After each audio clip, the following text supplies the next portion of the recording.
So when I look back on my elementary school experience, I really remember the PBLs and the things that felt different, because it wasn't just about learning the material, then doing practice, but it was about students getting to work together, build things, innovate new ideas, and then share that learning with others. And that was Portrait of a Graduate. The skills that Portrait of a Graduate has, those skills are used everywhere, but what's so important about the presentations of learning is having students reflect on that and make that connection, because that's truly how they grow. I'd say that I've seen these skills in other parts of my life outside of school as well, especially being a graduating senior this year. I've seen it when I apply for job interviews, when I filled out my college applications, and colleges ask the same questions. They ask you to reflect on yourself. What are your greatest strengths? What are your greatest weaknesses? My role this year let me see so many different student experiences and school experiences from elementary to middle, and how they were using Portrait of a Graduate, presentations of learning. Things I love, plays Vivid Student and Works, and hands-on training.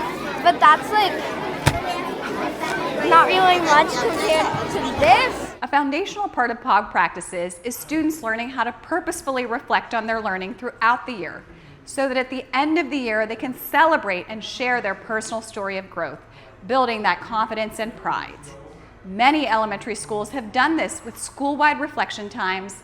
Some are making this happen through elementary specialists like art, music, PE, and some are even bringing families in as part of school-wide celebrations that are amazing for everyone involved. Sometimes if I'm sick or school's out, I spend the day making books with my imaginations or asking endless questions to my parents. You ask endless questions to your parents? Do they always have the answers to these endless questions? No. So where do you find the answers if you can't get them from your parents?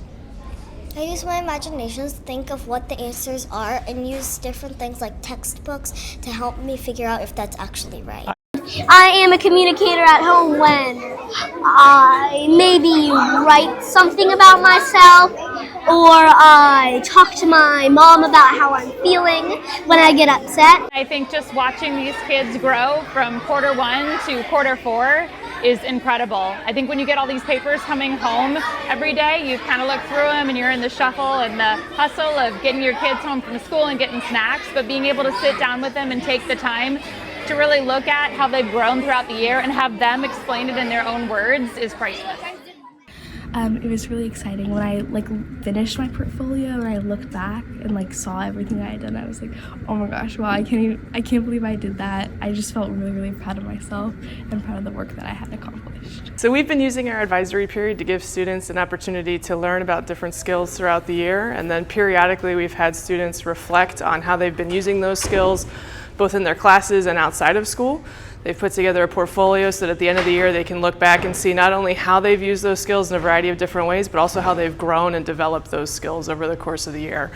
We really felt like this was a natural addition to our advisory content, because that time is really dedicated for students to have some support with academics and work on schoolwork, but also to build skills that they will need once they leave our school and get ready for their career, college, whatever their post-secondary plans might be, and just to help them grow as better people as well. Yesterday, I got to go back to my elementary school and talk with some fourth graders about my experience with Portrait of a Graduate, and also learn about some of their presentations of learning that they were doing.